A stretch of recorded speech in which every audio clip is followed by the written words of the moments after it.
Quarta parte do segundo capítulo do manuscrito História de uma Alma de Santa Teresinha do Menino Jesus. Um dia, porém, o bom Deus mostrou-me uma visão realmente extraordinária, uma imagem viva de provação, para a qual teve a bondade de preparar-me antecipadamente.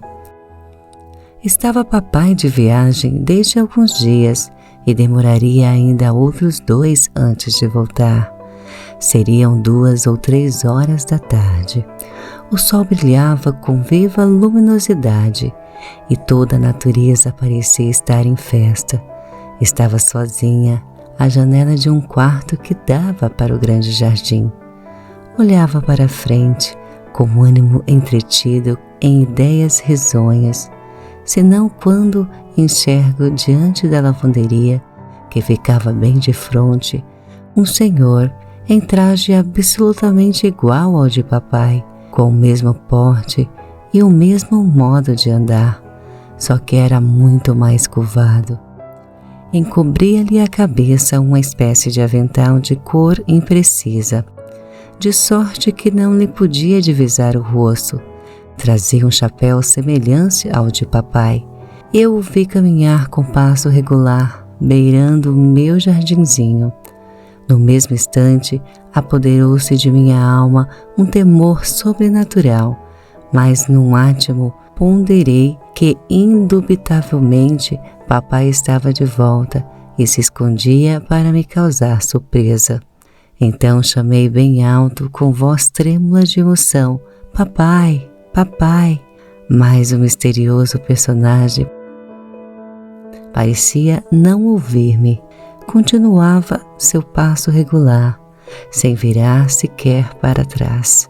Seguindo-o com os olhos, avistei-o quando dirigia para o arvoredo que estava em 2 ou grandes caminhos do jardim. Contava vê-lo reaparecer no outro lado das grandes árvores, mas a visão profética tinha desvanecido. Tudo foi obra de um instante apenas, mas gravou-se-me tão viva em meu coração que no dia de hoje, 15 anos após, a lembrança me está presente, como se a visão ainda continuasse diante de meus olhos. Maria estava convosco, minha mãe, num quarto que comunicava com aquele em que eu me encontrava. Quando ouviu chamar por papai, teve um sobressalto, percebendo, como me disse depois, que algo de extraordinário devia ter acontecido. Sem me deixar notar sua emoção, correu para junto de mim e perguntou-me o que levava a chamar por papai, estando ele em Alençon. Contei-lhe então o que acabava de ver. Para me tranquilizar, disse-me Maria que sem dúvida seria Vitória, querendo amedrontar-me. Escondera a cabeça com o avental. Interpelada, porém, Vitória assegurou-se que não saíra da cozinha. De mais em mais, a mim estava bem certa de que vira um senhor e que esse homem tinha a aparência de papai. Então fomos todas as 3 ao lado de trás do arvoredo. Como, no entanto, não encontramos nenhuma pista que indicasse a passagem de alguém, disseste-me que não pensasse mais nisso. Não estava em mim deixar de pensar nisso. Por muitas vezes minha imaginação me representava a misteriosa cena que presenciara.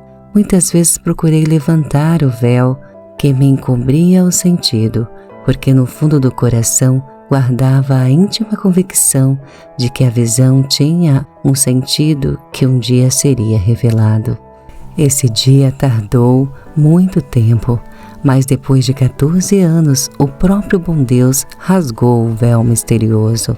Estando um dia de licença com a irmã Maria do Sagrado Coração, falávamos como sempre de assuntos da outra vida e de nossas recordações de infância, quando me ocorrera lembrar-me a visão que tivera na idade de 6 a 7 anos. De súbito, recordando os pormenores da cena extraordinária, tivemos simultaneamente a compreensão de que significava.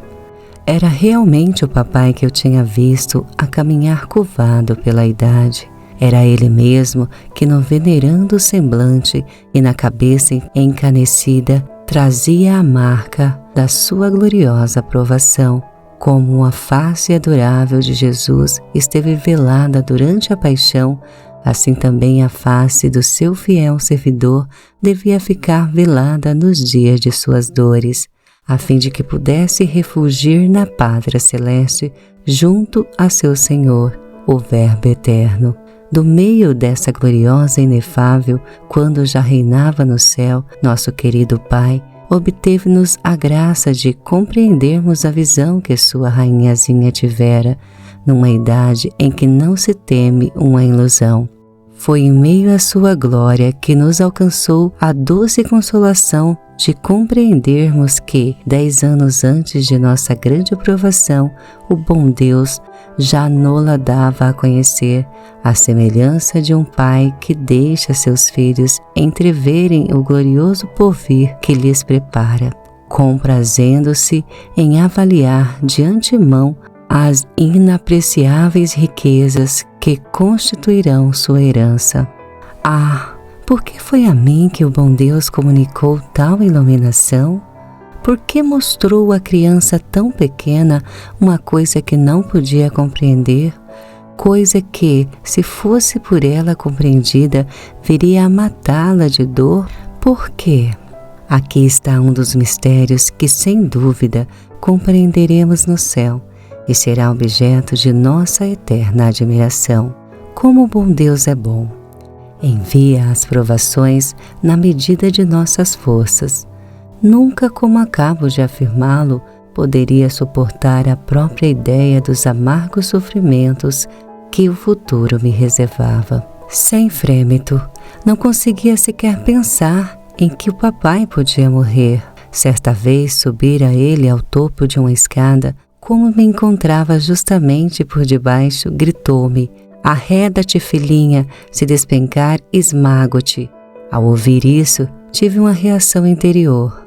Em vez de afastar-me, apoiei-me contra a escada, pensando comigo: pelo menos se o papai cair, não terei a dor de vê-lo morrer, pois morrerei com ele. Não consigo externar quanto amava papai. Tudo nele me causava admiração, quando me explicava suas ideias, como se fora menina crescida. Dizia-lhe com sinceridade que, por certo, se falasse tudo isso aos grandes homens do governo, tomá-lo-ia para constituir rei, e que então a França seria feliz como nunca fora antes.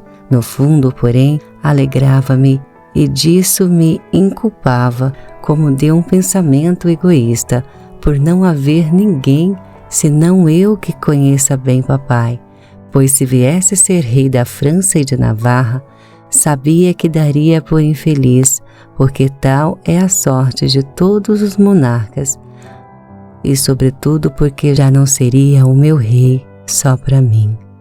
Tinha eu 6 ou 7 anos quando o papai nos levou a Trouville. Jamais esquecera a impressão que o mar me causou. Não podia impedir-me de contemplá-lo sem interrupção.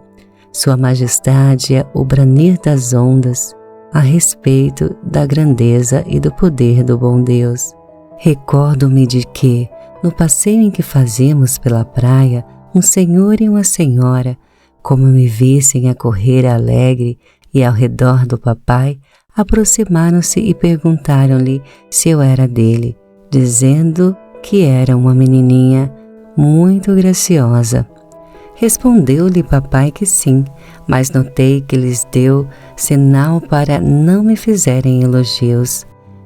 Era a primeira vez que ouvi falar que era graciosa. Isto me deixou bem contente, pois não suponha que eu fosse. Vós tomáveis, minha querida mãe, tanta precaução em não permitir junto a mim nada que me pudesse comprometer minha inocência, principalmente em não me deixar ouvir alguma palavra que insinuava vaidade em meu coração. Como só dava atenção às vossas palavras e às de Maria, e de vossa parte nunca me dirigiste um único elogio, não liguei muita importância às palavras e aos olhares admirados daquela senhora. Ao entardecer, a hora que o sol parece banhar-se na imensidão das ondas, deixando atrás de si um sulco luminoso, e assentar-me sozinha com Paulina no rochedo. Então acudia-me a lembrança e comovente história do sulco de ouro. Fiquei a contemplar longamente a esteira luminosa, imagem da graça a clarear a rota do barquinho de graciosa vela branca.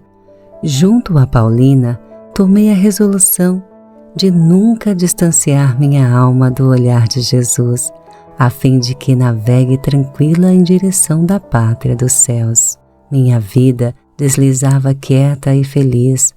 A afeição de que era cercada nos buçonetes via-me crescer, por assim dizer, mas não havia dúvida de que já era bem desenvolvida para começar a conhecer o mundo e as misérias de que anda cheio.